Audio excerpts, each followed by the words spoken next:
Hello dear student, good evening. स्वागत है आपका दक्ष कॉम्पिटिशन क्लासेस के यूट्यूब चैनल पर। और मैं आपका अपना मोहम्मद आशिम मलिक एक बार फिर स्वागत करता हूं अपने यूट्यूब चैनल दक्ष कॉम्पिटिशन क्लासेस पर। और कैसे हैं आप सभी लोग? उम्मीद करता हूं आप सभी लोग अच्छे होंगे, ज़बरदस्त होंगे, जिंदाबाद होंगे। आज मैं आपके लिए फिजिक्स के महत्वपूर्ण क्वेश्चन लेकर आया हूँ स्टूडेंट, जो आपके एग्जाम के लिए वेरी महत्वपूर्ण रहेंगे। अगर आपने ये वीडियो पूरी देखी होती तो आपका एक भी प्रश्न नहीं बचेगा स्टूडेंट। तो आप इस वीडियो को पूरा देख लेना एक बार और अच्छे से अपने एग्ज़ाम की तैयारी कर लेना। मैं इतना ही कहूँगा ऑप्शन, क्योंकि जितने भी स्टूडेंट मेरे साथ बने हुए हैं सभी का बहुत बहुत वेलकम है मेरे यूट्यूब चैनल दक्ष कॉम्पिटिशन क्लासेस पर। ऑप्शन आपसे एक रिक्वेस्ट है, अपने इस चैनल को आगे बढ़ाइए, सब्सक्राइबर और बढ़वाइए ऑप्शन जितने हो सकते हैं। ज़्यादा से ज़्यादा शेयर करिए लोगों को और बताइए कि हमारे कोचिंग का चैनल है और हमारे सर जान पहचान के हैं, अच्छे हैं, जो आपको कम समय में अच्छे प्रश्न प्रोवाइड कराते हैं। आज की इस वीडियो में आपको 111 प्रश्न प्रोवाइड कराऊंगा ऑप्शन। कितने? 111 प्रश्न आज की इस वीडियो में प्रोवाइड कराने वाला हूं। देखते हैं कितना समय लगता है ऑप्शन। तो आप लोग मेरे साथ बने रहेंगे, सब लोग लाइव हैं। और इस टाइम 8 बज के कुछ मिनट हो चुके हैं ऑप्शन। 1-2 मिनट आपके सामने मैं हाजिर हूँ। ठीक है ऑप्शन? तो कोई भी लोग चिंता वाली कोई बात नहीं है, एक एक प्रश्न को पढ़ेंगे और अच्छे से तैयारी करेंगे। ठीक है ऑप्शन? तो आप सभी रेडी हैं? एक बार सही कमेंट करके ये बता दें कि वॉइस जो आ रही है वो सही आ रही है या नहीं। तो आप सभी लोग कमेंट करके बताएं मुझे कि वॉइस सही आ रही है या नहीं। तो जल्दी कमेंट कर दें और बता दें मुझे कि वॉइस आवाज़ सही आ रही है या नहीं।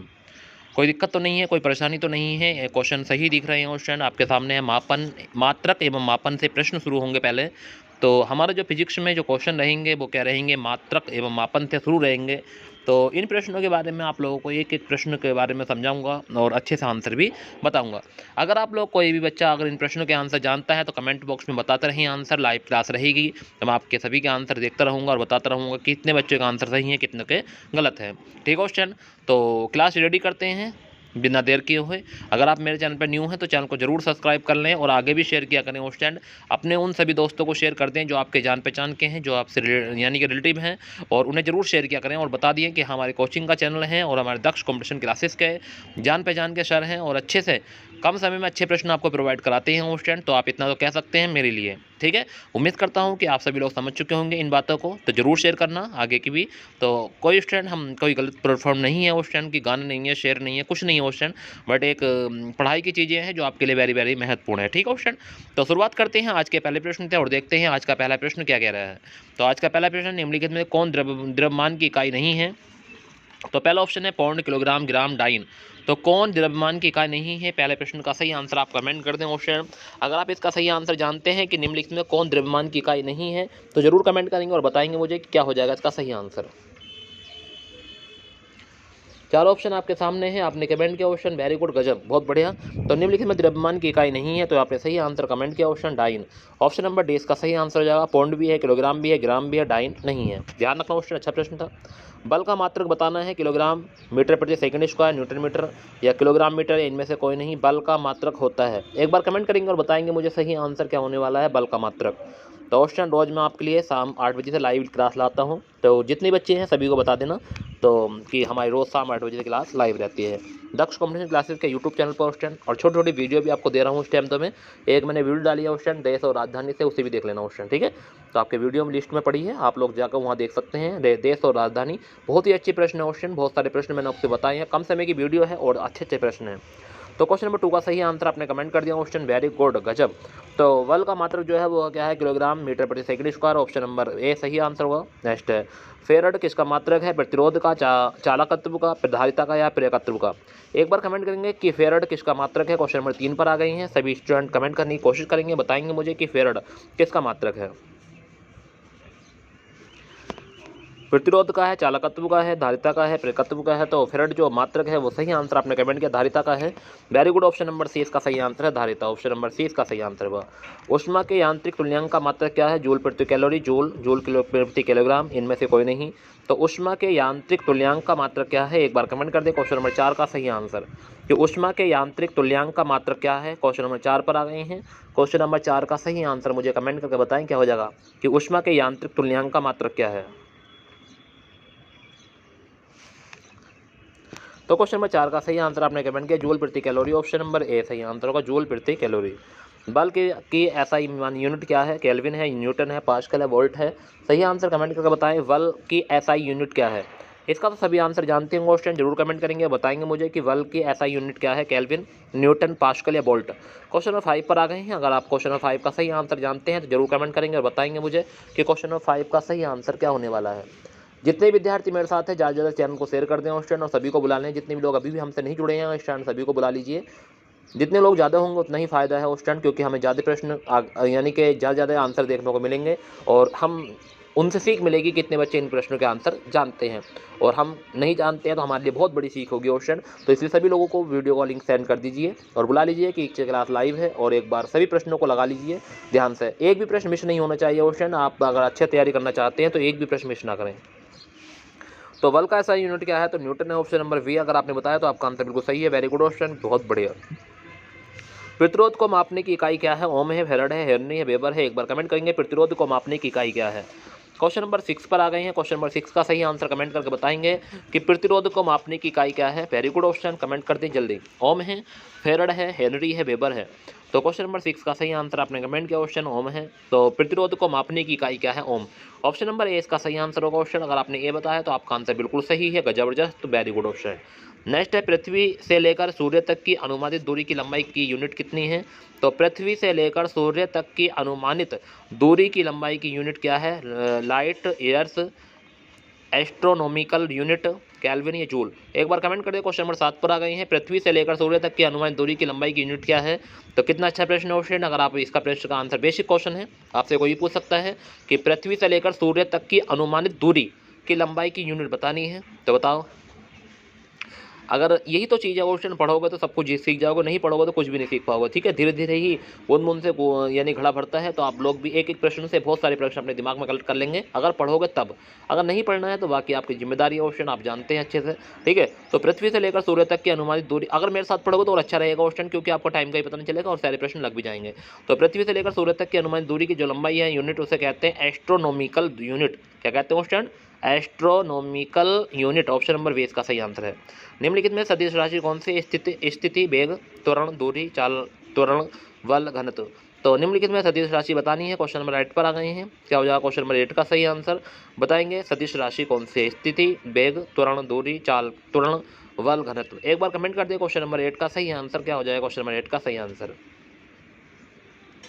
कमेंट करेंगे, बताएंगे कि सदिश राशि कौन कौन सी हैं। ये चार ऑप्शन आपके सामने, इसमें सदिश राशि का एक ऑप्शन है, आप मुझे बता सकते हैं। सदिश और अदिश की ट्रिक लेकर आऊँगा ऑप्शन मैं आपके सामने बहुत जल्द।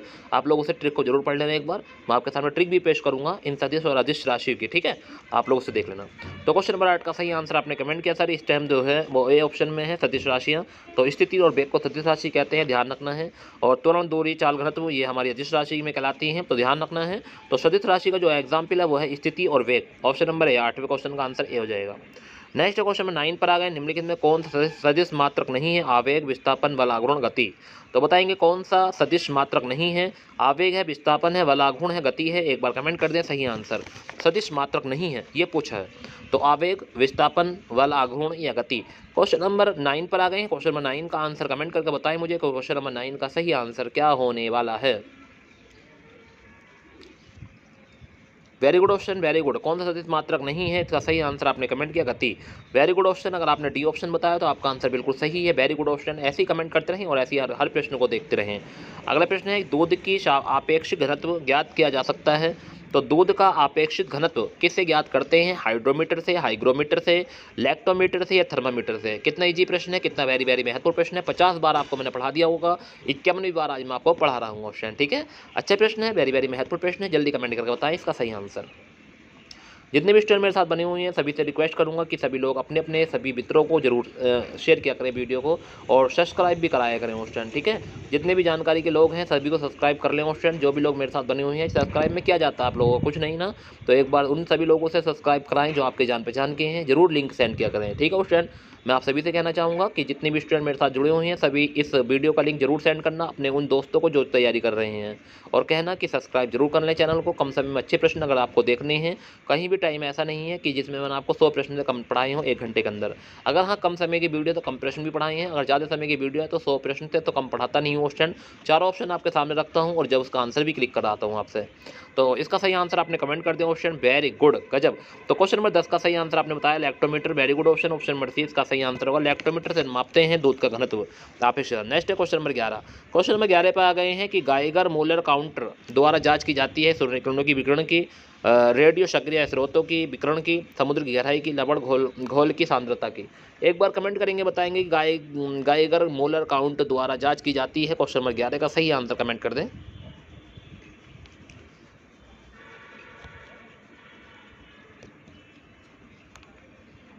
जल्दी कमेंट करेंगे ऑप्शन, जितने भी विद्यार्थी मेरे साथ बने हुए हैं जल्दी कमेंट कर दें और बता दें कि गाइगर मोलर काउंटर द्वारा जांच की जाती है, किसकी जांच की जाती है। ऑप्शन अच्छा प्रश्न है, वेरी वेरी महत्वपूर्ण प्रश्न है। ऑप्शन बताओ, अगर ये प्रश्न आपने मिस कर दिया तो बहुत मुश्किल हो जाएगा। ऑप्शन मैं उम्मीद करता हूँ आपने एक भी प्रश्न को मिस नहीं करेंगे और अच्छे से प्रश्न को लगाएंगे।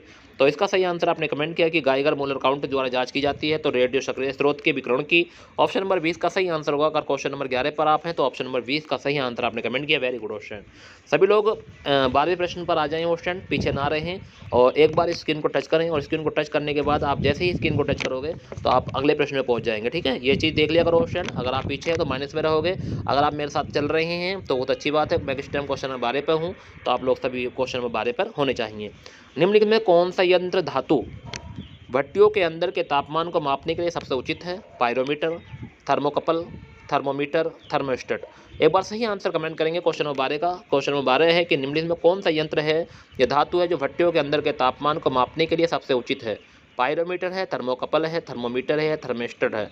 एक बार सही आंसर कमेंट कर दें क्वेश्चन नंबर 12 का सही आंसर।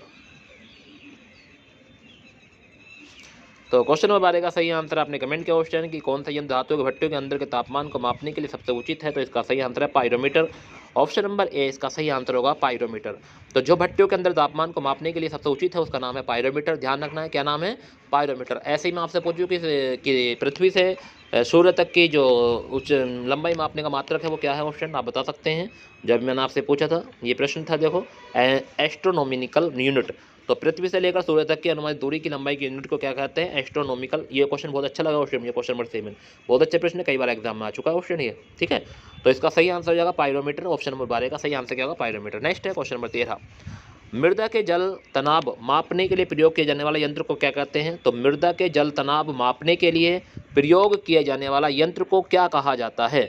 प्रकाशमापी, उत्तापमापी, सूक्ष्म आर्द्रता मापी या तनाव मापी। एक बार सही आंसर बताएं कि मृदा के जल तनाव मापने के लिए प्रयोग किए जाने वाला यंत्र को क्या कहा जाता है। क्वेश्चन नंबर 13 पर हम आ गए ऑप्शन। चार ऑप्शन आपके सामने, जल्दी कमेंट करिए और देखिए एक बार सही प्रश्न का सही आंसर क्या हो सकता है। तो मृदा के जल तनाव मापने के लिए प्रयोग किए जाने वाला यंत्र को क्या कहा जाता है। तो क्वेश्चन नंबर 13 का सही आंसर आपने कमेंट किया ऑप्शन उत्तापमापी। अगर आपने बी ऑप्शन लगाया तो आपका आंसर बिल्कुल सही है, गजब। ऐसे ही पढ़ते रहें, एक एक प्रश्न को अच्छे से लगाते रहें ऑप्शन। और रोज़ शाम 8 बजे मैं आपकी क्लास लाइव लाता हूँ ऑप्शन, जरूर पढ़ा करें। मैं सभी अपने विद्यार्थियों से कहना चाहूँगा कि जो लोग उत्तर प्रदेश री एग्ज़ाम की तैयारी कर रहे हैं या आर ओ की तैयारी कर रहे हैं तो ज़रूर अच्छे से एक एक प्रश्न को पढ़ें और अच्छे से लगाएं। ठीक है ऑप्शन, मैं ऐसा कोई प्रश्न नहीं लाता हूँ जो फर्जी हो, जो एग्जाम में ना आए। ऑप्शन में सही प्रश्न ऐसे लाता हूँ जो एग्जाम में मिले आपको देखने को।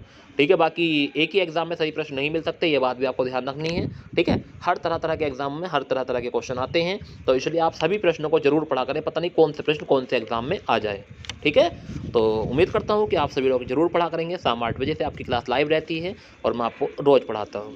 नेक्स्ट है क्वेश्चन नंबर 14 पर आ गए हैं। वायुमंडलीय दबाव को मापने के लिए किस उपकरण का प्रयोग किया जाता है। Lactometer, barometer, thermometer, multimeter. तो वायुमंडलीय दबाव को मापने के लिए किस उपकरण का प्रयोग किया जाता है, ये पूछा है। अच्छा प्रश्न है, वेरी वेरी महत्वपूर्ण प्रश्न है। क्वेश्चन नंबर 14 पर हम आ गए हैं। तो क्वेश्चन नंबर 14 का सही आंसर आपने कमेंट किया ऑप्शन, वेरी गुड, थर्मोमीटर का उपयोग किया जाता है। तो वायुमंडलीय दबाव को मापने के लिए किस उपकरण का प्रयोग किया जाता है, थर्मोमीटर। ध्यान रखना ऑप्शन, अच्छा प्रश्न है, वेरी वेरी महत्वपूर्ण प्रश्न था। अगर आपको याद नहीं था तो याद रखना अब।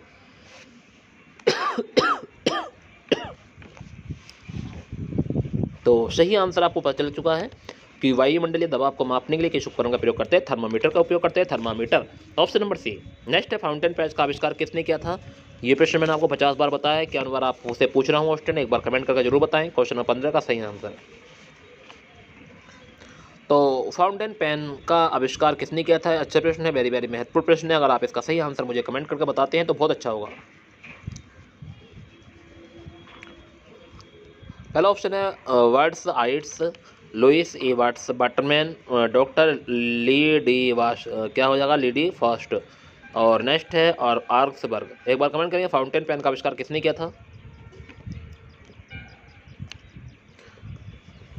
तो क्वेश्चन नंबर 15 का सही आंसर आपने कमेंट किया option very good, doctor Lee de Forest.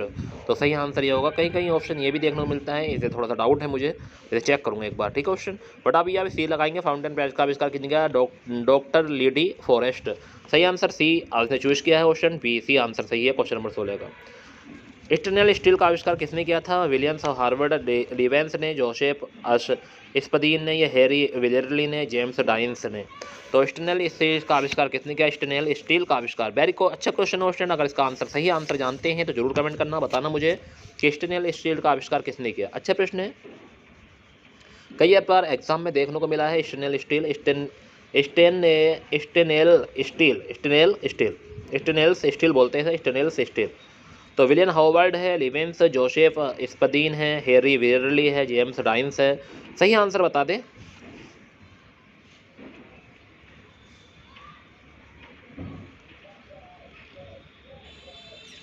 तो क्वेश्चन नंबर 16 का सही आंसर आपने कमेंट किया, ऑप्शन वेरी गुड, जोसेफ स्पदीन।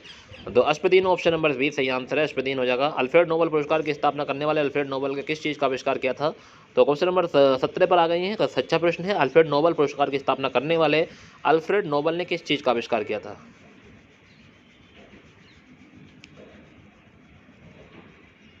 पहला ऑप्शन है कंपास, दूसरा है डायनामाइट, तीसरा है पेनिसिलिन और चौथा है लाइट बल्ब। एक बार सही आंसर कमेंट करेंगे और बताएंगे मुझे सही आंसर क्या होने वाला है, जल्दी कमेंट कर दें। तो क्वेश्चन नंबर 17 का सही आंसर आपने कमेंट किया, अल्फ्रेड नोबेल पुरस्कार की स्थापना करने वाले अल्फ्रेड नोबेल को किस चीज़ का आविष्कार किया गया था। तो इसका सही आंसर है डायनामाइट, ऑप्शन नंबर 20 का सही आंसर है। APGAR का स्केल क्या है, पर्वतों की ऊंचाई मापने का स्केल, समय मापने का स्केल, एक नवजात शिशु की भौतिक स्थिति निश्चित करने का स्केल, या लंबी आयु निश्चित करने का स्केल। तो APGAR का स्केल क्या है, बताओ। कितना अच्छा प्रश्न है। APGAR स्केल क्या है, इसके बारे में पूछा है। अच्छा अगर आपको नॉलेज है तो बताएं जरूर।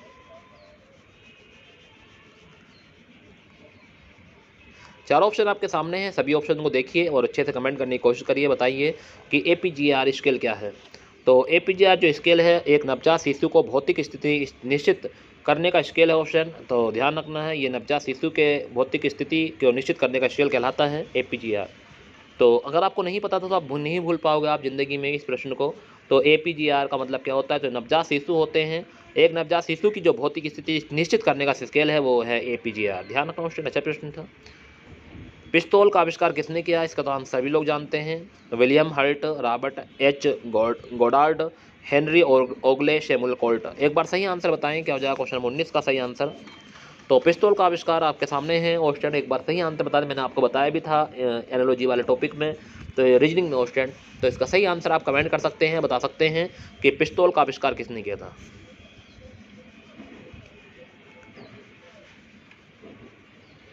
तो क्वेश्चन नंबर 19 का सही आंसर आपने कमेंट किया, option Samuel Colt, option number D इसका सही आंसर है, सैमुअल कोल्ट ने किया था, ऑप्शन नंबर डी।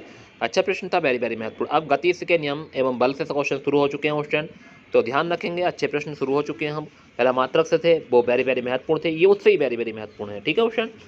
चलिए, एक समान वेग से चल रही गाड़ी में से एक व्यक्ति प्लेटफॉर्म पर एक गेंद गिराता है, तो प्लेटफॉर्म पर खड़े एक प्रेक्षक द्वारा देखी जाने वाली गेंद का पथ कैसा होता होगा। कितना अच्छा प्रश्न है ऑप्शन, गति के नियम से एक बल से। अच्छे प्रश्न है, एक बार क्वेश्चन को पढ़िए समझ के।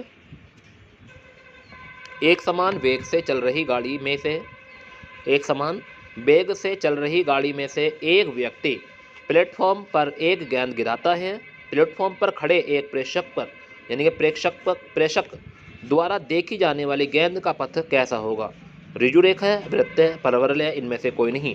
तो क्वेश्चन नंबर 20 का सही आंसर कमेंट कर दें। अगर आप इसका सही आंसर जानते हैं तो जरूर कमेंट करेंगे और बताएंगे मुझे कि सर इसका जो पथ होगा वो ऐसा होगा, ऋजु रेखा होगा, ऋजु रेखा, वृत्त होगा, परवलय होगा, या इनमें से कोई नहीं। बताएं कमेंट में, जल्दी कमेंट कर दीजिए ऑप्शन अगर आप जानते हैं तो इसका प्रश्न का सही आंसर। और जो लोग हमसे जुड़े हुए हैं ऑप्शन, आपका बहुत बहुत शुक्रिया, आप मेरे साथ पढ़ रहे हैं। और उन लोगों को ही बुला लें ऑप्शन जो लोग अभी भी हम वाकिफ़ नहीं हैं, कि जिन्हें नहीं पता है कि हमारी क्लास लाइव रहती है। तो इसका सही आंसर हो जाएगा परवलय, ऑप्शन नंबर सी सही आंसर है, परवलय। जब किसी वस्तु की गति त्वरित होती है तो उसकी चाल में सदैव वृद्धि होती है, उसके वेग में सदैव वृद्धि होती है, वह सदैव पृथ्वी की ओर गिरती है, उस पर सदैव कोई बल कार्य करता है। तो जब किसी वस्तु की गति त्वरित होती है तो इसमें से कौन सा ऑप्शन ऐसा है जो सही है, एक बार कमेंट करने की कोशिश करेंगे। क्वेश्चन नंबर 21 पर हम आ गए हैं। तो क्वेश्चन नंबर 21 का सही आंसर आपने कमेंट किया क्वेश्चन, जब कोई वस्तु गति त्वरित होती है तो उसे सदैव कोई बल कार्य करता है। तो उस पर सदैव कोई बल कार्य करता है, ये बात हमें ध्यान रखना। जब कोई वस्तु की गति त्वरित होती है तो उस पर कोई सदैव कोई बल कार्य करता है। ठीक है, ध्यान रखना है। ऑप्शन नंबर डी इसका सही आंसर होगा। अगर आपने डी बताया है तो आपका आंसर भी बिल्कुल सही है। अगला प्रश्न है कि न्यूटन का प्रथम गति नियम संकल्पना देता है ऊर्जा की, कार्य की, संवेग की, जड़त्व की। कितना अच्छा क्वेश्चन है क्वेश्चन, बताओ। क्वेश्चन नंबर 22 वेरी महत्वपूर्ण प्रश्न है। अगर आपने इस प्रश्न का आंसर सही कमेंट किया, मैं आपको मान जाऊंगा बिल्कुल कि आप बिल्कुल पढ़ने वाले स्टूडेंट हैं। मेरी नज़रों में बेस्ट ऑफ बेस्ट कहलाएंगे आप लोग। जल्दी कमेंट करिए और बताएं कि न्यूटन का प्रथम गति नियम संकल्पना देता है किसकी। चार ऑप्शन आपको दिख रहे होंगे क्वेश्चन, चार ऑप्शन आपके सामने है। पहला ऑप्शन है ऊर्जा की, कार्य की, संवेग की या जड़त्व की। तो क्वेश्चन नंबर 22 का सही आंसर आपने कमेंट कर दिया है क्वेश्चन, वेरी गुड, गजब। ऐसे ही कमेंट करते रहें। अगर आपने डी लगाया तो आपका आंसर बहुत अच्छा है, अगर इसके अलावा कुछ नहीं लगाया तो आपका आंसर गलत है क्वेश्चन। तो न्यूटन का प्रथम गति नियम संकल्पना देता है जड़त्व की। ऑप्शन नंबर डी इसका सही आंसर है। गैलीलियो के गिरते शरीर के नियम और किस नाम से जाना जाता है। तो गैलीलियो के गिरते शरीर के नियम को और किस नाम से जाना जाता है। वाह, गति का नियम, न्यूटन का प्रथम नियम, न्यूटन का द्वितीय नियम, न्यूटन का तृतीय नियम। तो गैलीलियो के गिरते शरीर के नियम को और किस नाम से जाना जाता है। क्वेश्चन नंबर 23 पर आ गए हैं। अगर आप क्वेश्चन नंबर 23 का सही आंसर जानते हैं तो जरूर कमेंट करना कि क्वेश्चन नंबर 23 कह रहा है कि गैलीलियो है, तो गैलीलियो के गिरते शरीर के नियम और उसके नाम से जाना जाता है, और किस नाम से जाना, ये पूछा है। जो गैलीलियो के गिरते शरीर का नियम है उसे किस नाम से जाना जाता है। अच्छा प्रश्न है, वेरी महत्वपूर्ण प्रश्न क्वेश्चन, जरूर कमेंट करना क्वेश्चन, ठीक है।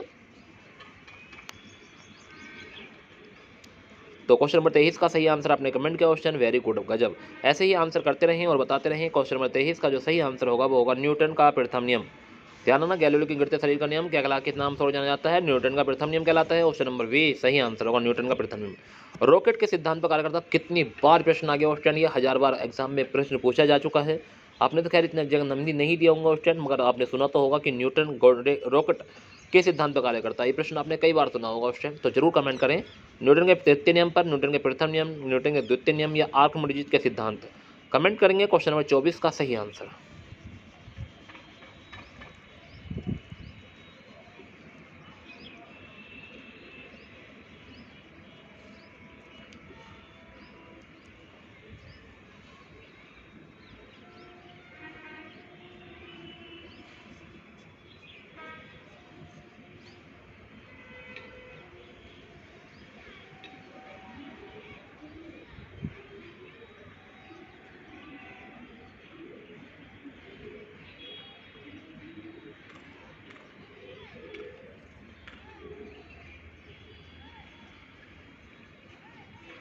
Very good question, very good.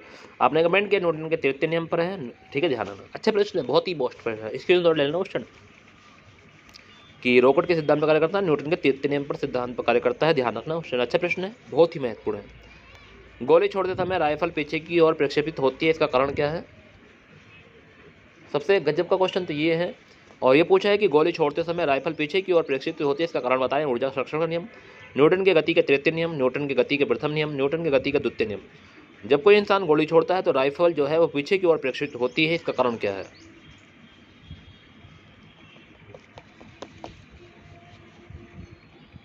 अभी आपने ऊपर आंसर पढ़ा था, बिल्कुल सेम टू सेम है। आप लोग जानते हैं कि न्यूटन के गति के तृतीय नियम पर आधारित है ये भी। ऑप्शन नंबर 20 का सही आंसर है। ये भी तृतीय पर है, वो भी तृतीय पर है, ध्यान रखना क्वेश्चन। ये भी तृतीय पर रॉकेट का तृतीय नियम है, और ये भी तृतीय पर गोली छोड़ते समय, ध्यान रखना क्वेश्चन। बॉल को लपकते या कैच करते समय, बॉल को लपकते या कैच करते समय एक क्रिकेट खिलाड़ी निम्नलिखित में से किसको कम करने के लिए अपना हाथ पीछे कर लेता है। बल को, संवेग को, आवेग को, कैच करने का समय। बताएं एक बार सही आंसर। क्वेश्चन नंबर 6 पर क्वेश्चन नंबर 26 का सही आंसर क्या होने वाला है कि बॉल को लपकते समय या कैच करते समय एक क्रिकेट खिलाड़ी निम्नलिखित में से किसको कम करने के लिए अपना हाथ नीचे कर लेता है।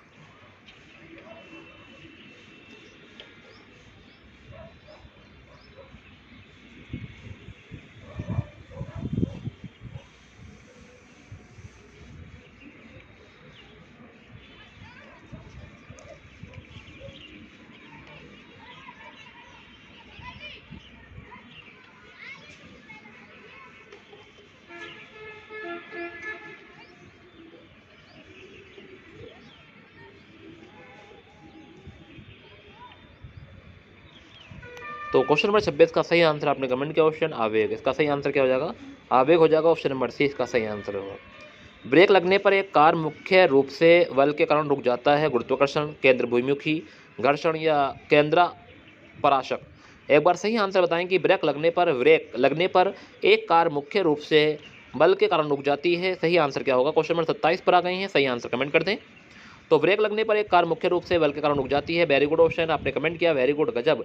ऐसे जल्दी जल्दी कमेंट करते रहिए और बताइए हर प्रश्न का सही आंसर ऑप्शन अगर आप जानते हैं तो इसका सही आंसर होगा घर्षण के कारण रुक जाती है। ऑप्शन नंबर सी सही आंसर है। अब हमारे जो प्रश्न शुरू हो चुके हैं वो शक्ति, कार्य, ऊर्जा से संबंधित प्रश्न शुरू होंगे ऑप्शन फिजिक्स में। तो आपके लिए बहुत ही महत्वपूर्ण पॉइंट चल रहे हैं ऑप्शन, आप एक भी क्लास मिस मत करना। एक मनुष्य एक दीवार को धकेलता है तथा इसको विस्थापित नहीं कर पाता है तो वह है ऋणात्मक कार्य, धनात्मक कार्य करता है परंतु अधिकतम नहीं, कोई कार्य नहीं करता है, अधिकतम कार्य करता है। तो बताइए एक बार सही आंसर। क्वेश्चन नंबर 28 पर आ गए हैं। क्वेश्चन नंबर 28 का सही आंसर अगर आप जानते हैं जरूर कमेंट करना। एक मनुष्य एक दीवार को धकेलता है तथा इसे विस्थापित नहीं कर पाता तो वह, तो आपको पता है कि सर अगर ऐसा कोई कर रहा है तो वो तो अपना बेफालतू में अपनी ऊर्जा नष्ट कर रहा है, वह कोई कार्य नहीं कर पा रहा है। तो ध्यान रखना ऑप्शन नंबर सी हो जाएगा, कोई कार्य नहीं करता है ऑप्शन वो। तो क्योंकि जब दीवार पीछे को नहीं हिट रही तो कोई कार्य थोड़ी नहीं होगा, तो अपनी ऊर्जा को खुद ही नष्ट कर रहा है ऑप्शन वो। धकेल को दीवार कैसे हिल जाएगी? ठीक है ऑप्शन। अगर कच्ची होगी मिट्टी की तो फिसल भी जाएगी, गिर भी जाएगी, मगर वैसे विस्थापित नहीं होगी, अपनी जगह दूसरे स्थान पर नहीं जाएगी पूरी दीवार, ऐसा कभी नहीं होगा। ठीक है ऑप्शन। तो यही चीज़ है ऑप्शन में, कोई कार्य नहीं करता है। तो ऑप्शन नंबर सी इसका सही आंसर होगा ऑप्शन, ध्यान रखना। देखो कितना अच्छा क्वेश्चन है ये, क्वेश्चन कई बार पूछा गया। यदि एक बल F को किसी पिंड पर लगाने से उस पिंड को v वेग प्राप्त होता है तो पिंड की शक्ति बतानी है। क्वेश्चन नंबर 29 कितना गजब का क्वेश्चन है, वेरी वेरी महत्वपूर्ण प्रश्न है।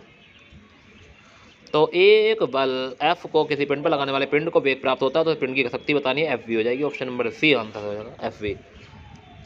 ठीक है, FV बल गुणा वेग।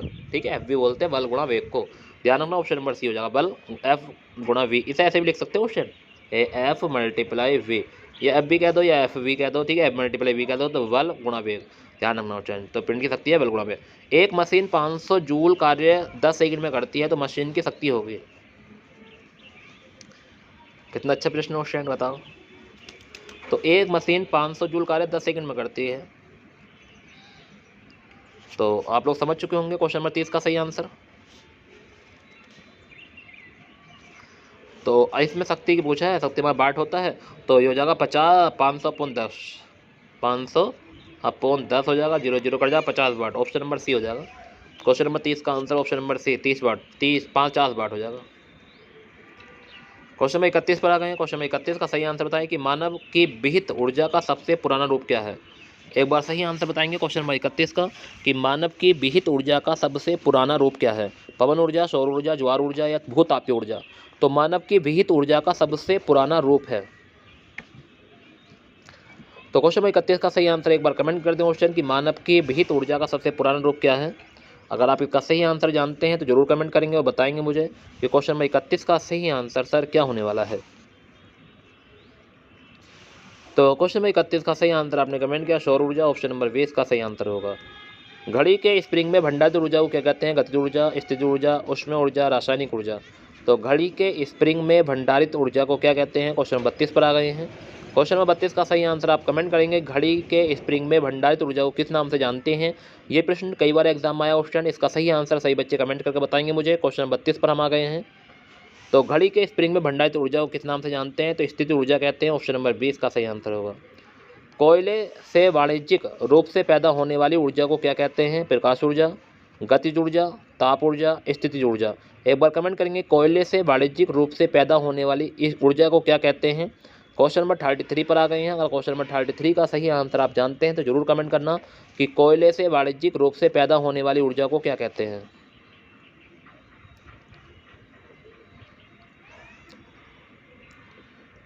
तो कोयले से वाणिज्यिक रूप से पैदा होने वाली ऊर्जा को क्या कहते हैं। प्रकाश ऊर्जा कहते हैं, गतिज ऊर्जा कहते हैं, ताप ऊर्जा कहते हैं या स्थितिज ऊर्जा कहते हैं। तो इसका सही आंसर क्या होने वाला है। क्वेश्चन नंबर 33 का सही आंसर होगा ताप ऊर्जा कहते हैं, ऑप्शन नंबर सी इसका सही आंसर होगा ताप ऊर्जा। क्वेश्चन नंबर 34 पर आ गए हैं। जल विद्युत संयंत्र क्या परिवर्तित करता है। गतिज ऊर्जा को विद्युत ऊर्जा में, यांत्रिक ऊर्जा से विद्युत ऊर्जा, रासायनिक ऊर्जा से विद्युत ऊर्जा, वायु ऊर्जा से विद्युतीय ऊर्जा। तो जल विद्युत संयंत्र क्या परिवर्तित करता है, इसका सही आंसर कमेंट करें। क्वेश्चन नंबर 34 पर हम आ गए हैं। तो जल विद्युत संयंत्र क्या परिवर्तित करता है, इसका सही आंसर मुझे कमेंट कर दें और बता दें क्या हो जाएगा क्वेश्चन नंबर 34 का सही आंसर।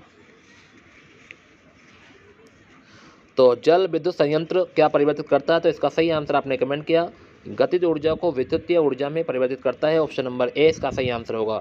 अगर आपने क्वेश्चन नंबर 34 का सही आंसर ए बताया तो आपका आंसर भी बिल्कुल सही है। नेक्स्ट है, निम्नलिखित में से कौन सा उपकरण रासायनिक ऊर्जा को विद्युत ऊर्जा में परिवर्तित करता है, ट्रांसफार्मर, बैटरी, इलेक्ट्रॉनिक जनरेटर या पहिया। तो बताएंगे कौन सा उपकरण है जो रासायनिक ऊर्जा को विद्युत ऊर्जा में परिवर्तित करता है, इसका सही आंसर कमेंट कर दें, जल्दी बता दें। अगर आपको इसका सही आंसर पता है जल्दी बताएंगे। ट्रांसफार्मर है, बैटरी है, इलेक्ट्रॉनिक जनरेटर है या पहिया है। जो ऐसा उपकरण बताना है जो रासायनिक ऊर्जा को विद्युत ऊर्जा में, वेरी गुड ऑप्शन आपने कमेंट किया, बहुत बढ़िया गजब। तो बैटरी है ऑप्शन। क्वेश्चन नंबर 35 का सही आंसर बी ऑप्शन हो जाएगा, बैटरी। अगले प्रश्न है गुरुत्वाकर्षण से संबंधित ऑप्शन। गुरुत्वाकर्षण वाले प्रश्न जरूर देखना, क्योंकि गुरुत्वाकर्षण वाले बहुत सारे प्रश्न एग्जाम में पूछे जाते हैं। तो अब गुरुत्वाकर्षण से हमारे प्रश्न शुरू हो चुके हैं। पहला प्रश्न है कि गुरुत्वाकर्षण नियम की परिभाषा किसने दी थी, न्यूटन ने दी थी, आर्किमिडीज ने दी थी, गैलीलियो या फैराडे ने। इसका सही आंसर कमेंट कर दें और बता दें मुझे क्या हो जाएगा, गुरुत्वाकर्षण नियम की परिभाषा किसने दी थी। अगर आप क्वेश्चन नंबर 36 का सही आंसर जानते हैं तो जरूर कमेंट करेंगे और बताएंगे मुझे क्वेश्चन नंबर 36 का सही आंसर। तो क्वेश्चन नंबर 36 का सही आंसर आपने कमेंट किया, न्यूटन ने दी थी। ऑप्शन नंबर ए अगर आपने बताया न्यूटन तो आपका आंसर बिल्कुल सही है। समुद्र में अधिकांश ज्वार भाटा किस कारण आता है, पृथ्वी के वायुमंडलीय प्रभाव के कारण, पृथ्वी पर शुक्र के गुरुत्वाकर्षण प्रभाव के कारण, पृथ्वी पर सूर्य के गुरुत्वाकर्षण प्रभाव के कारण, पृथ्वी पर चंद्रमा के गुरुत्वाकर्षण प्रभाव के कारण। तो चार ऑप्शन आपके सामने हैं। आपसे पूछा गया है कि पृथ्वी में अधिकांश ज्वार भाटा किस कारण आता है, पृथ्वी नहीं सूर्य, समुद्र में, सॉरी ऑप्शन, समुद्र में अधिकांशतः ज्वार भाटा किस कारण आता है। तो चार ऑप्शन आपके सामने हैं, चार ऑप्शन को पढ़िए, समझिए और बताइए मुझे सही answer.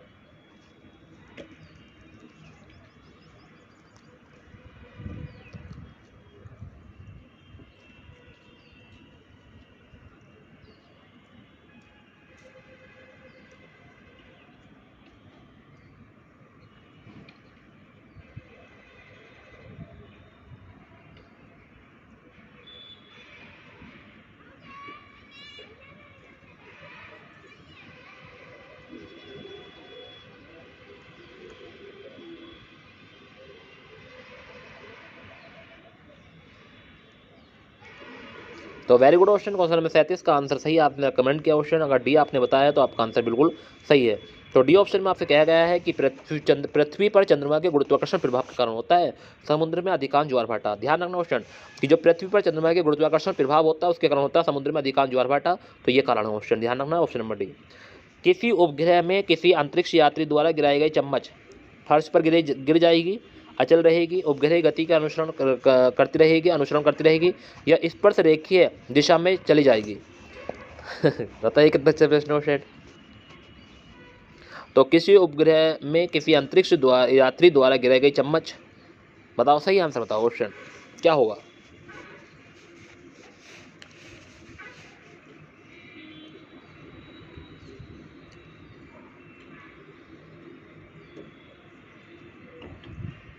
Very good option, very good. इसका सही आंसर होगा कि अगर ऐसे होता है तो यह उपग्रह की गति का अनुसरण करती रहेगी। ध्यान रखना उपग्रह की गति का अनुसरण करती रहेगी। ऑप्शन नंबर 30 का सही आंसर होगा। क्वेश्चन नंबर 39 पर आ गए। निम्नलिखित में किस स्थान पर गुरुत्वाकर्षण बल सबसे अधिक होता है, भूमध्य रेखा पर, कर्क रेखा पर, मकर रेखा पर, ध्रुव रेखा पर। वाह कितना गजब का क्वेश्चन ऑप्शन, वेरी वेरी महत्वपूर्ण प्रश्न है। अगर आप इसका सही आंसर मुझे बताते हैं तो आप मेरी नज़रों में बेस्ट ऑफ बेस्ट कहलाओगे। कमेंट करें सही आंसर, जल्दी बताएं कि निम्नलिखित में किस स्थान पर गुरुत्वाकर्षण बल सबसे अधिक होता है, भूमध्य रेखा पर, कर्क रेखा पर, मकर रेखा पर या ध्रुव रेखा पर। चार ऑप्शन आपके सामने हैं, कमेंट करें और बता दें मुझे सही आंसर। तो very good option, very good आपने कमेंट किया, गुरुत्वाकर्षण बल सबसे अधिक कहाँ होता है, तो ध्रुव रेखा पर होता है। ऑप्शन नंबर डी इसका सही आंसर होगा। पृथ्वी के केंद्र पर किस वस्तु का द्रव्यमान होगा, सतह से कम, स्थिर, सतह से अधिक, शून्य। तो पृथ्वी के केंद्र पर किसी वस्तु का द्रव्यमान क्या होता है ऑप्शन, ये पूछा है, सतह से कम होता है, स्थिर रहता है, सतह से अधिक होता है, या शून्य। एक बार क्वेश्चन नंबर 40 का सही आंसर कमेंट करें और बताएं कि पृथ्वी के केंद्र पर किसी वस्तु का द्रव्यमान होगा।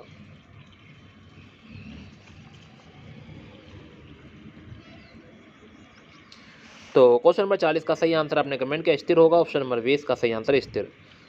चलते लिफ्ट में व्यक्ति के वजन पर क्या प्रभाव होगा? बढ़ जाएगा, घट जाएगा, भार नहीं बदलेगा, बढ़ या घट सकता है। वाह, कितना अच्छा प्रश्न क्वेश्चन। क्वेश्चन नंबर 41 का सही आंसर आप कमेंट कर सकते हैं कि चलती लिफ्ट में व्यक्ति के वजन पर क्या प्रभाव पड़ेगा। ऐसे प्रश्न तो होते हैं, आपसे ऑब्जेक्टिव रूप में कोई भी पूछ लेता क्वेश्चन, ठीक है। अगर आप लोगों को नहीं पता इन प्रश्नों के आंसर, तो फिर आप पढ़ाई भी आपकी ऐसी मानी जाती है कि क्या पढ़ रहा भैया। तो वही चीज़ कहा, कोई भी कुछ भी कह देता है 1 सेकंड में क्वेश्चन, तो जरूर पढ़ा करें। मैं तो यही कहूँगा आपसे बार बार कि आप जरूर पढ़ा करें हर प्रश्नों को। 41 प्रश्न हमने पढ़ लिए क्वेश्चन, कुछ तो पढ़ा है हमने। अभी हमारी 41 मिनट भी नहीं हुई, 41 प्रश्न हम पढ़ चुके हैं।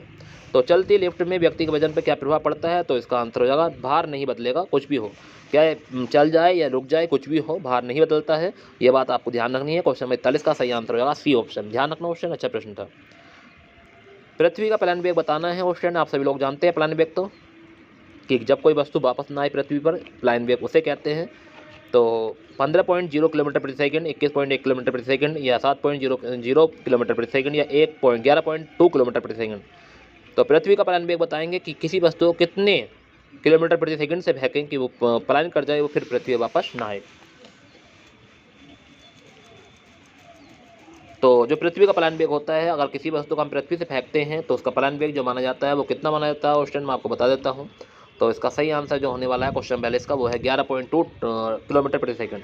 अगर हम किसी वस्तु को अगर हम इस स्पीड से फेंकते हैं 11.2 किलोमीटर प्रति सेकंड के रफ्तार से अगर हम किसी चीज़ को फेंकते हैं तो पृथ्वी वापस नहीं आएगी, ठीक है, हमेशा के लिए गायब हो जाएगी क्वेश्चन, वो पलायन कर जाएगी। तो ये बात आपको ध्यान रखनी है। पृथ्वी का पलायन वेग जो है वो कितना है, 11.2 किलोमीटर प्रति सेकंड है। तो ये बात आपको ध्यान रखनी है। अगर हम कोई वस्तु 11.2 किलोमीटर प्रति सेकंड 11.2 किलोमीटर प्रति सेकंड की रफ्तार से अगर कोई चीज़ हम फेंकते हैं तो वो हमेशा पृथ्वी से दूर चली जाएगी, पलायन कर जाएगी, पृथ्वी वापस नहीं आएगी। अगला प्रश्न है कि पृथ्वी के पलायन वेग की अपेक्षा कम वेग पर एक मिसाइल को लॉन्च करने के लिए कुल ऊर्जा होनी चाहिए, धनात्मक, ऋणात्मक, शून्य, धनात्मक, ऋणात्मक। क्वेश्चन नंबर 43 पर आ गए हैं। क्वेश्चन नंबर 43 का सही आंसर बताए कि पृथ्वी के पलायन वेग की अपेक्षा कम वेग पर एक मिसाइल को लॉन्च करने के लिए कुल ऊर्जा होनी चाहिए। सही आंसर कमेंट कर दें, उस टाइम बता दें क्या हो जाएगा क्वेश्चन नंबर 43 का सही आंसर। अगर आप जानते हैं क्वेश्चन नंबर 43 का सही आंसर तो जरूर कमेंट करेंगे और बताएंगे मुझे क्या हो जाएगा क्वेश्चन नंबर 43 का सही आंसर।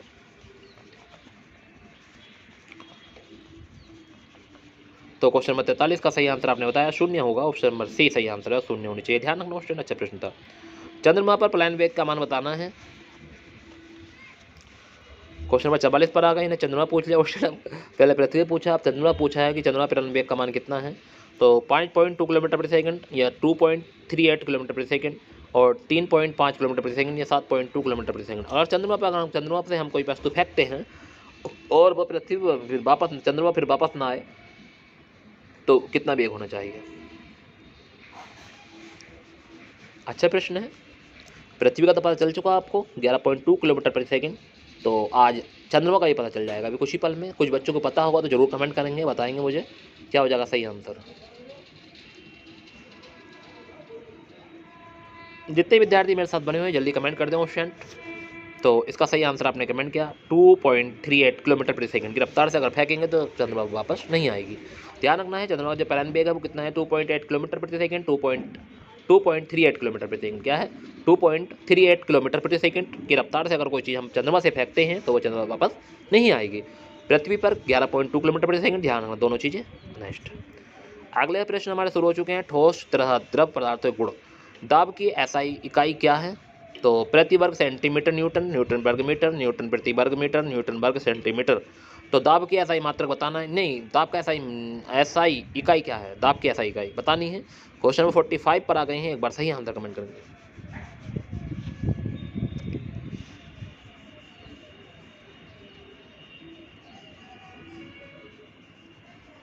तो इसका सही आंसर हो जाएगा न्यूटन प्रति वर्ग मीटर, ऑप्शन नंबर सी सही आंसर है, न्यूटन वर्ग प्रति वर्ग मीटर। द्रव्यमान मास प्रति यूनिट आयतन क्या है। तो द्रव्यमान का प्रति यूनिट आयतन क्या होता है, बल है, कार्य है, घनत्व है, दाब है। एक बार कमेंट करें क्वेश्चन नंबर 46 का सही आंसर।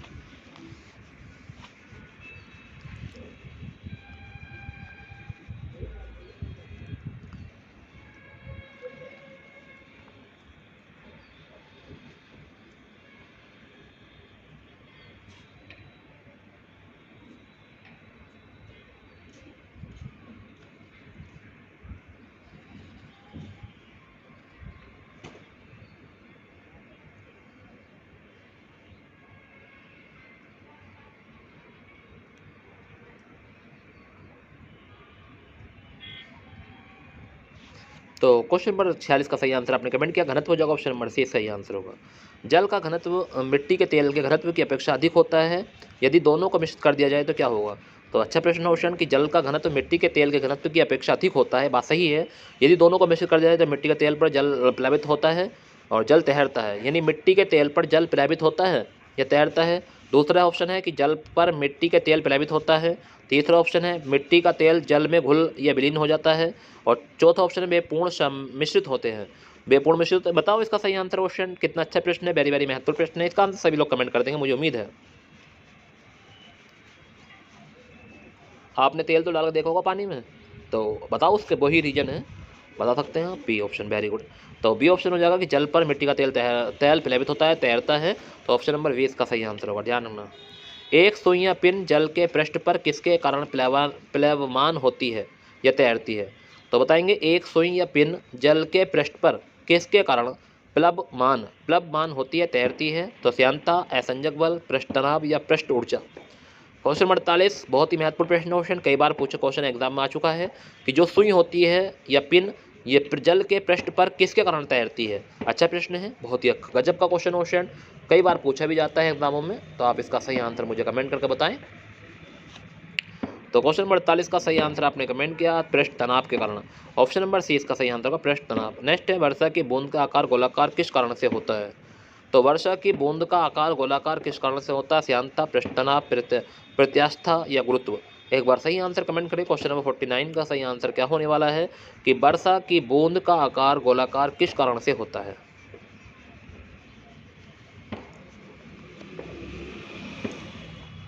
तो क्वेश्चन नंबर 49 का सही आंसर आपने कमेंट किया, क्वेश्चन पृष्ठ तनाव के कारण होता है। ये क्वेश्चन भी कई बार आया है, वेरी वेरी महत्वपूर्ण प्रश्न क्वेश्चन आपके एग्जाम के लिए, बहुत ही मोस्ट एग्जाम क्वेश्चन है। तो ध्यान रखना है कि वर्षा की बूंद का आकार गोलाकार किस कारण से होता है। तो पृष्ठ तनाव। ऊष्मा से क्वेश्चन शुरू हो गए हैं। क्वेश्चन नंबर 50 है कि निम्नलिखित में कौन सा एक बुरा ऊष्मा परिचालक है। एल्युमिनियम, तांबा, कांच, चांदी। तो एक बुरा ऊष्मा परिचालक बताना है। क्वेश्चन नंबर 50 आपके सामने है, इसका सही आंसर कमेंट कर दें क्वेश्चन जल्दी। मात्र 18 मिनट की क्लास बाकी है क्वेश्चन, देखते हैं कितने प्रश्न तक हम पहुंच पाते हैं। 1 घंटा आपको पढ़ाना है मात्र, ठीक है क्वेश्चन। तो क्वेश्चन नंबर 50 का सही आंसर आपने कमेंट किया क्वेश्चन, वेरी गुड। क्या हो जाएगा, कांच हो जाएगा। क्या हो जाएगा, कांच। ऑप्शन नंबर सी इसका सही आंसर है, कांच। निम्नलिखित में से कौन सा विकल्प उष्णता का कुचालक है। लकड़ी, हीरा, पानी, माइका। एक बार कमेंट करेंगे उष्णता का कुचालक कौन है। Bed, conductor. कमेंट करें सही आंसर कि कौन सा विकल्प ऐसा है जो उष्णता का कुचालक है। सही आंसर कमेंट कर दें फ्रेंड। अच्छा प्रश्न है, वेरी वेरी महत्वपूर्ण प्रश्न है। क्वेश्चन नंबर 51 का सही आंसर कमेंट करें। तो उष्णता का कुचालक है, तो इसका सही आंसर है लकड़ी है। ऑप्शन नंबर ए इसका सही आंसर होगा। नेक्स्ट है घन वस्तु से में ऊष्मा चालन की दर पर निर्भर करती है। सामग्री की घनत्व, सामग्री के आयाम, घर्षण, इलेक्ट्रॉनिक विन्यास। तो घन वस्तु में ऊष्मा चालन की दर पर निर्भर करती है, किस पर निर्भर करती है। ऑप्शन सामग्री घनत्व घनता पर, या सामग्री के आयाम पर, या घर्षण पर, या इलेक्ट्रॉनिक विन्यास पर। सही आंसर बताएं। क्वेश्चन नंबर 52 का सही आंसर क्या होने वाला है। Very good question, very good. तो घन वस्तु को ऊष्मा चालन की दर पर निर्भर करती है, तो घर्षण पर निर्भर करती है। ऑप्शन नंबर सी अगर आपने लगाया है तो आपका आंसर बिल्कुल सही है। उष्णता बोलते हैं हीट से, तो हीट यानी उष्णता से संबंधित भौतिक विज्ञान की शाखाओं को क्या कहते हैं। ऑप्टिक्स,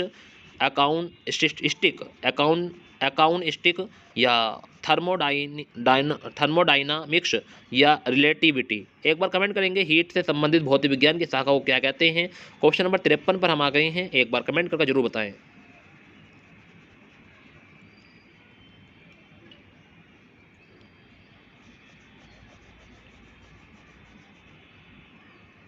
तो क्वेश्चन नंबर 53 का सही आंसर आपने कमेंट किया थर्मोडायनामिक्स, ठीक है। थर्मोडायनामिक्स कहते हैं क्वेश्चन, ध्यान रखना है भौतिक विज्ञान की शाखा को, यानी हीट से संबंधित भौतिक विज्ञान की शाखा को क्या कहते हैं, थर्मोडायनामिक्स कहते हैं। ऑप्शन नंबर सी।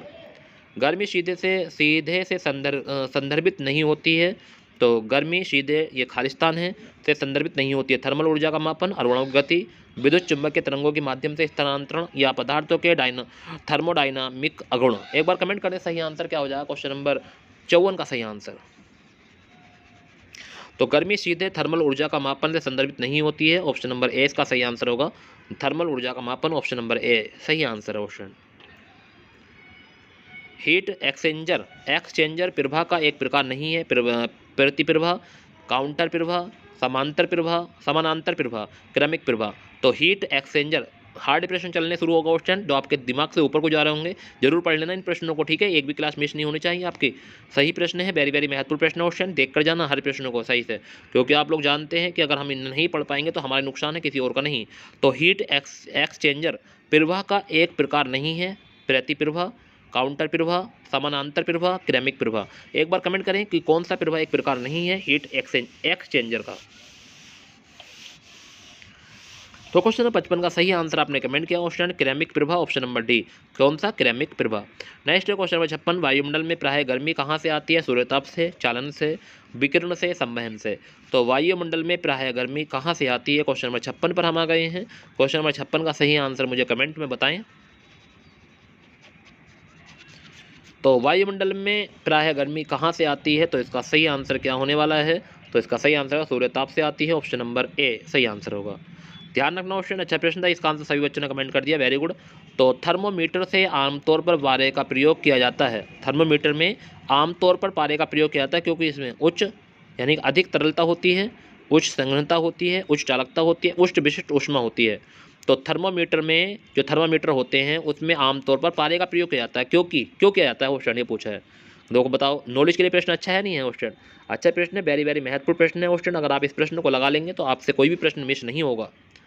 तो थर्मोमीटरों में आमतौर पर पारे का प्रयोग किया जाता है, क्या मतलब है?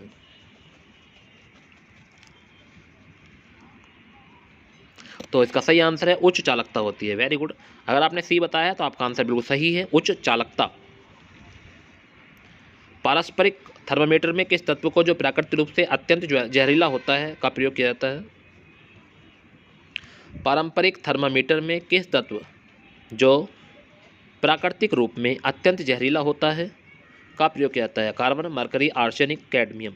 एक बार सही आंसर बताएं। क्वेश्चन नंबर 58 का सही आंसर, कितना अच्छा प्रश्न है क्वेश्चन, कि जो पारंपरिक थर्मामीटरों में किस तत्व जो प्राकृतिक रूप से अत्यंत जहरीला होता है का प्रयोग किया जाता है?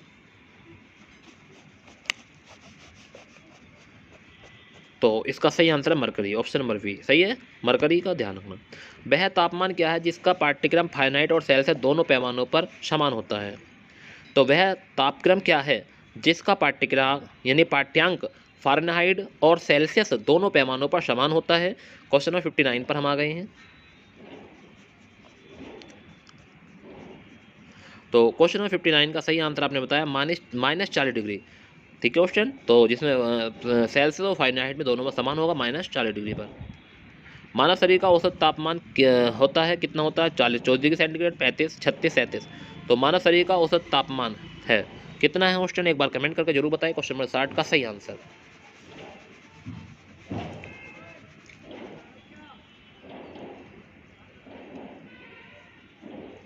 तो जो मानव शरीर का जो तापमान होता है वो कितना होता है? 37 डिग्री सेल्सियस होता है, ऑप्शन नंबर सी इसका आंसर है, 37 डिग्री सेल्सियस।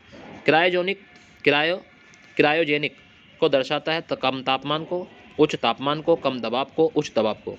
तो क्रायोजेनिक दर्शाता है, एक बार कमेंट करेंगे। क्वेश्चन नंबर 61 का सही आंसर। तो क्वेश्चन नंबर 61 का सही आंसर है कम तापमान को दर्शाता है, ऑप्शन नंबर ए सही आंसर है।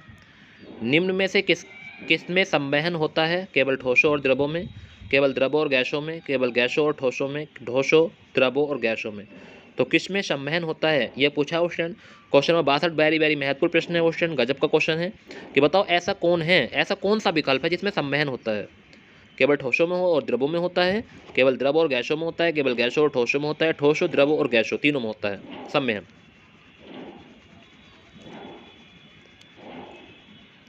तो क्वेश्चन नंबर 62 का सही आंसर आपने कमेंट किया क्वेश्चन, वेरी गुड। केवल द्रव और गैसों में होता है। अगर आपने नहीं बताया तो सुन लें, क्वेश्चन नंबर 62 का सही आंसर बी हो जाएगा।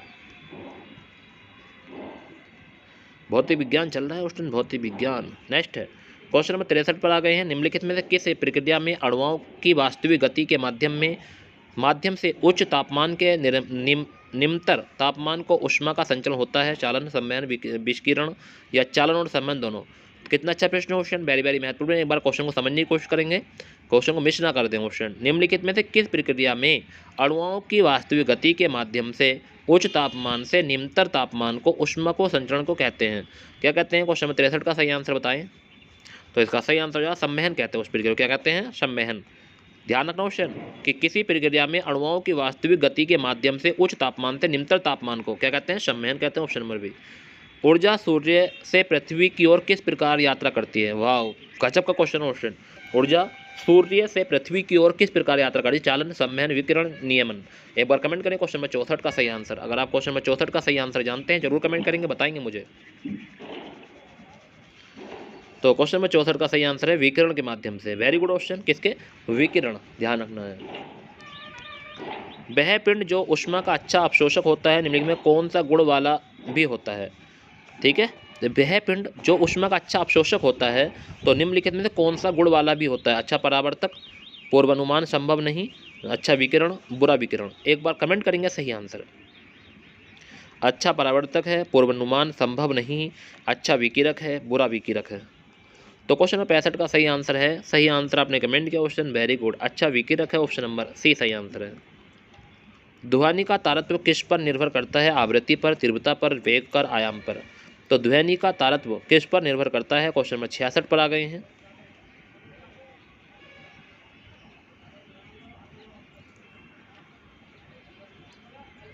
तो ध्वनि का तारतम्य किस पर निर्भर करता है? तो इसका सही आंसर जो आपने कमेंट किया ऑप्शन, जल्दी कमेंट कर दें। तरंगों से क्वेश्चन शुरू हो गए हैं, एक प्रश्न जरूर देखने को मिलेगा क्वेश्चन तरंग से। तो उसका सही आंसर आवृत्ति पर। तो ध्वनि का तारतम्य किस पर? आवृत्ति पर।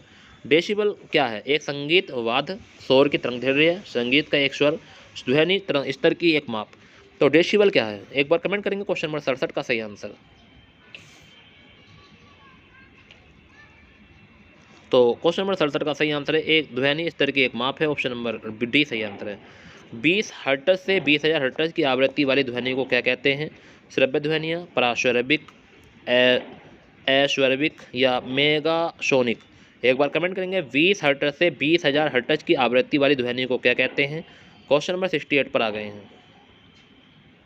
ये तो हम सुन सकते हैं क्वेश्चन, आप लोगों को पता है ना इसका। तो इसे कहते हैं श्रव्य ध्वनियाँ। तो 20 हर्ट्ज से 20,000 हर्ट्ज की आवृत्ति वाली ध्वनियों को क्या कहते हैं? श्रव्य ध्वनि कहते हैं। पराश्रव्य तरंग की आवृत्ति होती है विशिष्ट रूप से 20 किलो हर्ट्ज से ऊपर, 20,000 किलोमीटर ऊपर या 20 किलो हर्ट्ज से नीचे, 20 किलो हर्ट्ज से ऊपर, 2 किलो हर्ट्ज से ऊपर। एक बार कमेंट करें क्वेश्चन नंबर 69 का सही आंसर। पराश्रव्य तरंग की आवृत्ति होती है विशिष्ट रूप से। तो इसका सही आंसर है 20 किलो हर्ट्ज से ऊपर। ठीक है। वायु में ध्वनि का वेग किस पर निर्भर करता है? वायु घनत्व पर, वायु के ताप या तापमान पर, वायु के दबाव पर, वायु की आर्द्रता पर। तो वायु में ध्वनि का वेग किस पर निर्भर करता है? एक बार कमेंट करें क्वेश्चन नंबर 70 का सही आंसर। वायु में ध्वनि का वेग किस पर निर्भर करता है? कितना गजब का क्वेश्चन, वेरी वेरी महत्वपूर्ण प्रश्न है। तो क्वेश्चन नंबर 70 का सही आंसर है वायु के दबाव पर। ऑप्शन नंबर सी सही आंसर होगा, वायु के दबाव पर। तो वायु में ध्वनि का वेग किस पर निर्भर करता है? वायु के दबाव पर। Option number C. प्रतिध्वनि सुनने के लिए न्यूनतम दूरी कितनी होनी चाहिए? 10 मीटर, 13 मीटर, 17 मीटर, 21 मीटर। तो प्रतिध्वनि सुनने के लिए न्यूनतम दूरी, वेरी गुड, बहुत ही अच्छा प्रश्न क्वेश्चन, मोस्ट कर लेना। IMP क्वेश्चन है, वेरी वेरी महत्वपूर्ण प्रश्न है, कई बार एग्जाम में पूछा गया प्रश्न। तो प्रतिध्वनि सुनने के लिए न्यूनतम दूरी मीटर में बतानी क्वेश्चन कितनी होनी चाहिए? तो 10 है, 13 है, 17 है, 21 है। क्वेश्चन नंबर 71 का सही आंसर बताएं। तो इसका सही आंसर है 17 मीटर होनी चाहिए। ऑप्शन नंबर सी सही आंसर है 17 मीटर। क्वेश्चन नंबर 71 का सही आंसर है 17 मीटर हो जाएगा। नेक्स्ट, सोनार का पूरा नाम बताना है। पूरा नाम क्या है? सोनार, साउंड न्यूट्रलाइजेशन एंड रेनिंग। सभी ऑप्शन पढ़ने क्वेश्चन, 4 ऑप्शन में आपको पढ़कर सुनाऊंगा, वही टाइम मुझे लगेगा, वही टाइम आपको लगेगा। तो आप 4 ऑप्शन आपके सामने है, एक बार पढ़ लीजिए। क्वेश्चन नंबर 72 का सही आंसर क्या हो जाएगा?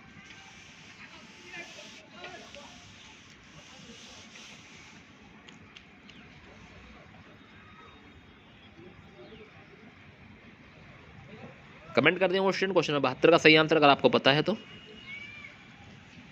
इसका सही आंसर होगा sound navigation and ranging. Option number C सही आंसर होगा। ठीक है, ध्यान रखना। निम्नलिखित में किस विद्युत चुम्बकीय तरंग की तरंगदैर्घ्य सबसे कम होती है? रेडियो तरंग, अवरक्त तरंग, एक्स किरणें, गामा किरणें। तो बताएंगे किस विद्युत चुम्बकीय तरंग की तरंगदैर्घ्य सबसे कम होती है? बताओ, कितना अच्छा प्रश्न है क्वेश्चन कि ऐसा कौन सा विद्युत चुम्बकीय तरंग है जिनकी तरंगदैर्घ्य सबसे कम होती है? क्वेश्चन नंबर 73 वेरी वेरी महत्वपूर्ण प्रश्न क्वेश्चन, कमेंट करेंगे जरूर बताएंगे।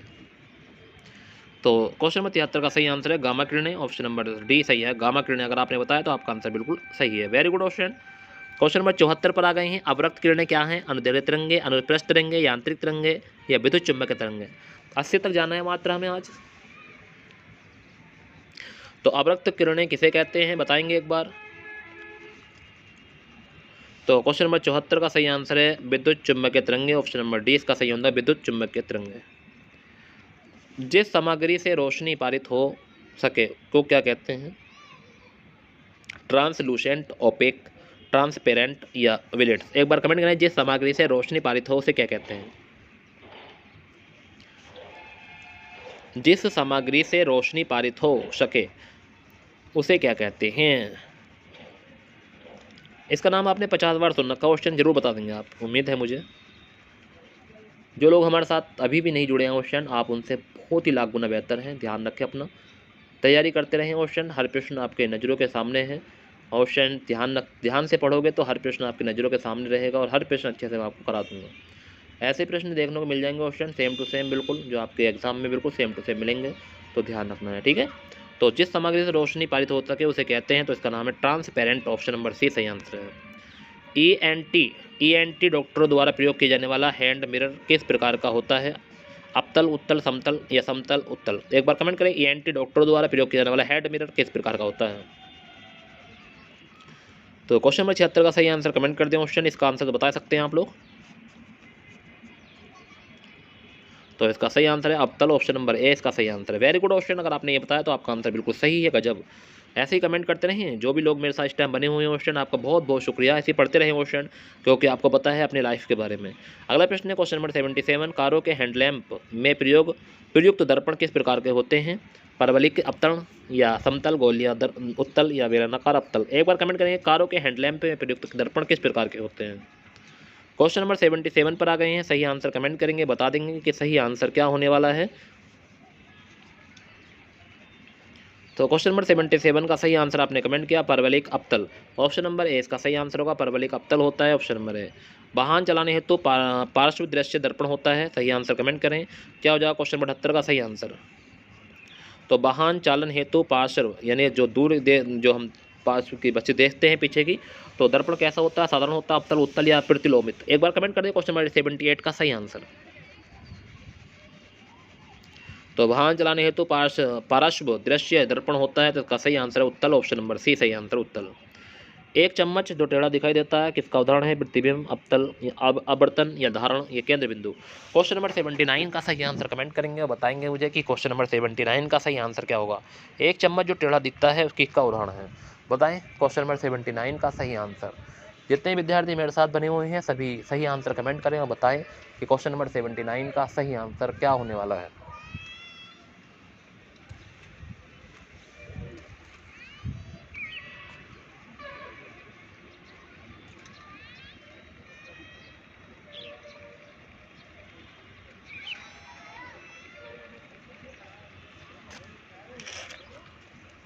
तो क्वेश्चन नंबर 79 का सही आंसर आपने कमेंट किया क्वेश्चन। वेरी गुड, गजब।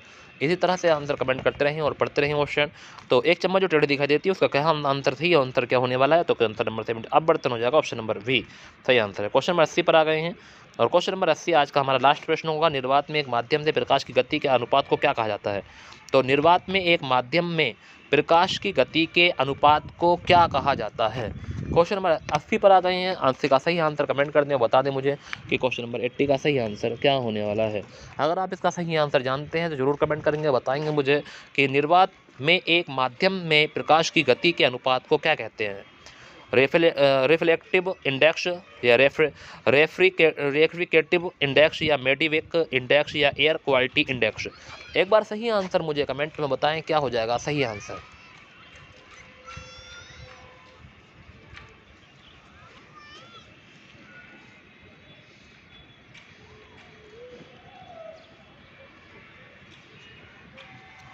तो क्वेश्चन नंबर 80 का सही आंसर आपने कमेंट किया ऑप्शन रिफ्रैक्टिव इंडेक्स कहते हैं। ऑप्शन नंबर 20 का सही आंसर है रिफ्रैक्टिव इंडेक्स। ठीक है क्वेश्चन, ये थे आज के हमारे महत्वपूर्ण प्रश्न। 80 प्रश्न हम तक पढ़ चुके हैं क्वेश्चन। कैसे लगे आपको एक बार कमेंट करके जरूर बताएं।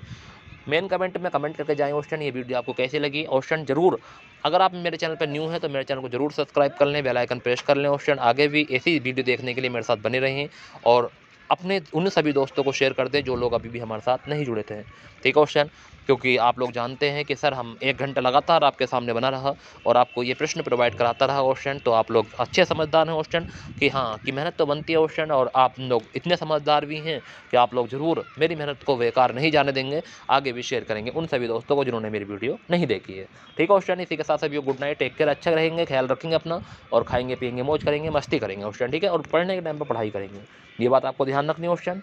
ये नौकरी एक बहुत बड़ी कीमत है नौकरी की क्वेश्चन, ये बात आपको ध्यान रखनी है। नौकरी छोटी मोटी चीज़ नहीं है क्वेश्चन, तो नौकरी पाने के लिए कुछ तो मेहनत करनी होगी क्वेश्चन, वो मेहनत आप कर रहे हैं, अच्छे से मेहनत करते रहें, एक दिन नौकरी मिल जाएगी क्वेश्चन। ठीक है, तो thank you very much question, आप तक बने रहने के लिए मेरे साथ, जो भी स्टूडेंट मेरे साथ अब तक बने हुए हैं बहुत बहुत शुक्रिया आपका, बहुत बहुत शुक्रिया। ठीक है, तो सभी को गुड नाइट, टेक केयर, अल्लाह हाफिज़।